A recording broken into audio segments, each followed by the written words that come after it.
There are many different ways. There are many traditions and methodologies to proceed by, to try to find the underlying truth of things, to try to find the underlying power, that is the birthright of every single one of us.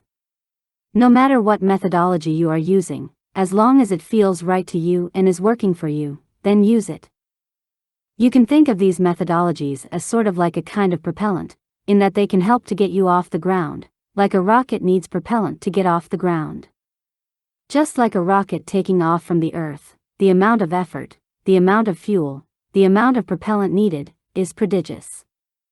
And even finding this propellant in the first place can be very difficult, so, if you are able to find this propellant, in whatever way works best for you, then you need to use it, take advantage of it. Some people, for example, might wish to learn about and practice the Kabbalah, other people might want to learn about the tarot, about Wicca, ceremonial magic, yoga, or any of a number of other occult disciplines. That is what I mean by your initial propellant, and you should definitely use whatever works best for you, whatever speaks to you, whatever is working for you. Inner alchemy, as a further example, can in that same sense be one of these kind of propellants, and if it works for you, then it is definitely a fuel that you need to use in order to escape the binding forces, the gravity, of this holy material existence, that imposes upon all of us, a bounded three-dimensional space, a prison made up of 6 walls, that in the end traps us within a kind of psychological framework, and yet very solid and material framework, that makes us feel that we are far less than what we truly are, that we are small, limited, powerless to a great degree, objects. Any good methodology, any one of the mental disciplines mentioned, can take you very far indeed, can allow you to glimpse around the edge of those walls. Such methodology can be a good takeoff point, a starting point, the ground zero for the start of a great and difficult journey. And it is at this 0 point, where the greatest amount of fuel is needed, because without a prodigious amount of it, you may never leave the ground. You therefore need to follow the discipline that inspires you, empowers you, gives you wings, as they say.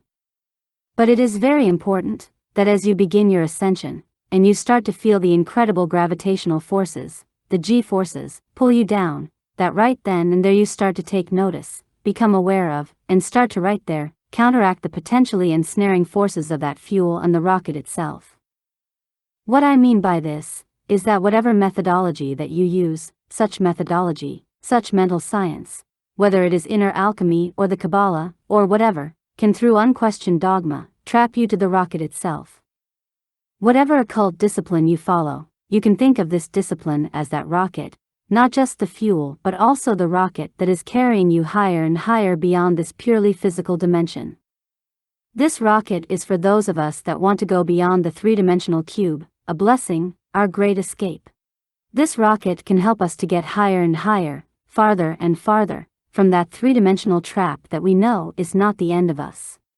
But that rocket is in and of itself, as we get farther and farther from that material world that we have wanted to leave behind for so long, as the gravitational forces ease up on us and we get farther and farther away, as we feel lighter and lighter, well, this rocket, it can, if we are not careful, become our trap. This is a very important point that you must consider carefully.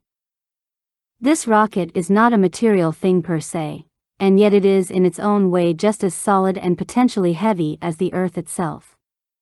It is made up of the underlying belief structures that have made this construction possible, that give this rocket the structural integrity needed to take us higher and higher. In order for this rocket to go so far and to fight so much gravitational resistance, it must be a very strong and sound structure. What this means is that the symbolism, the dogma, that belief system that created such a structure, must be very powerful. As such, inner alchemists, knowing that this structure, this rocket, can indeed become a trap in time, strive from the very beginning to always point out that such a structure, such a rocket, is in and of itself a kind of illusion. For the inner alchemist, the only thing that matters is energetic truth, the truth to be found beyond the symbolism, beyond the dogma, beyond the methodologies, beyond the structured outer interpretation of an inner knowing that created the rocket in the first place. For them, the only thing that truly matters is inner knowing, direct energetic perception. For that reason, I have always told all those that asked me, if following one particular occult discipline or another is good, to always follow whatever it is that works best for them, what speaks to you. If Wicca works best for you, if it appeals to something deep within you, then use that as your propellant and your rocket to get off the heaviness of this material world. If the Kabbalah or the Tarot work for you in whatever way to whatever degree, in opening up and expanding your power, in revealing to you those dimensions to be had around every corner, then use those and keep using them for as long as it feels right for you, as an individual.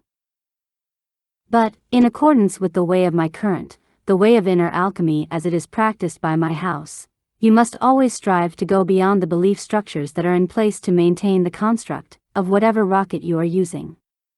To do that, my current always strives to teach all practitioners of inner alchemy to learn how to see, how to use what I have referred to as the inner feeling sense.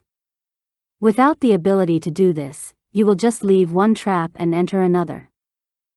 To be truly free, you must let go of that rocket once it has taken you far enough.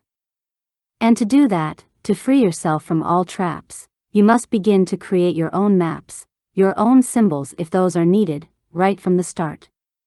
At the very least, you must always strive to go beyond even the limiting power of that which got you this far, because if you do not, you will only hit another wall, and you will find yourself trapped once again. This new trap might seem bigger, it might give you greater freedom and greater possibilities, it might make you feel superior to those still trapped in the cube you left behind, but in the end, it will still be a trap. The only way to escape this is to learn to see, to know directly yourself, to begin to use your inner senses and go beyond any established dogma yourself. For example, whether you are practicing the Kabbalah, Qigong, or whatever else, in order to find an underlying balance, I recommend that you try to lightly read, if it is possible for you, the book, the Magnum Opus, a step-by-step course. In Chapter 4 of that book, learn about and practice the technique of using the inner feeling sense. This technique is all important as you progress in power and practice. Such a book tries to keep symbolism down to a minimum, so whatever other occult science you are using, this book should not be too heavy dogmatically, so it should not counteract or go against the belief structures of your initial rocket. So, whatever your initial discipline, just lightly read it, use it as a balancing force, learn the technique of using the inner feeling sense in particular, and learn to try to manipulate and work with energy directly, learn to perceive energy directly, learn to see beyond and past the symbolism that might be the structured rocket that you are using at the moment, whether such a rocket is inner alchemy itself, yoga, ritual magic, hermetics, or whatever else. In that way, it is my hope that you are not held back by any future trap, the trap of the rocket itself. Whatever practice you are using, use that initial methodology as wisdom, as a decent road to establish a path for yourself as an individual, as a powerful way to rally your forces and get off the heavy material earth. But as you progress up this road that you have set for yourself, at every step, balance this journey from the outset, by learning to perceive and see beyond any symbolism used, beyond any pattern belief structure used. Learn to look into that symbolism, past it, so that you can see the energetic conglomerations that make that symbolism possible, that are the underlying meaning of that symbolism. In that procedural manner, there will be nothing to stand in your way once you are high enough and confident enough to step a little bit outside of that rocket, that was so useful in getting you off and beyond this holy material world. In time, if you wish, you could continue by reading the next 2 books in that trilogy, learning how to become a projectionist yourself, that is learning how to make yourself into an unstoppable rocket, and then learning about the way of the Death Defier, that is how to escape the cycle of life and death forever, using projectionist techniques of creating your own rocket. But, once again, remember to always use this wisdom, these techniques, the symbolism, as a guiding force to try and help you on your journey, in establishing your own individual journey, and allowing you to maintain a steady course. But whatever you do not get trapped within the symbolism, learn to use your inner feeling sense, learn to see, learn to perceive energy directly, and look beyond that symbolism into the energetic conglomerations that such symbolism truly represents, that such symbolism is trying to explain. Experience that vast conglomeration of energies and make your own assessment. In time you will make your own way, and you will never be limited by constructs of external origin. And at that time, you may look back and see that it is not just the earth that you have left behind, far behind, but you have also left behind that rocket that allowed you to free yourself from that binding gravity in the first place. That is true freedom. Only that is true freedom.